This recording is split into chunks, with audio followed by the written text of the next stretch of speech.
Здравейте, аз съм Стефано и съм член на Младежкия съвет. Сега ще ви покажа как да кихате правилно и как да не кихате правилно. Как да не кихате. Значи, всички хора са свикнали по този начин, да кихат по този начин. Всеки така е свикнал. Но сега заради тази коронавирус трябва да кихаме по някакъв друг начин и да се познаваме по друг начин. Така. Когато кихате, не правят така, защото като здрависате, пренасяте бактериите към друг човек. Кихайте по този начин. Така не можете да сърцате никой.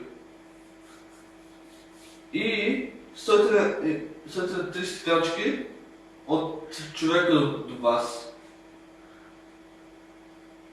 Аз бях Стефан и до скоро!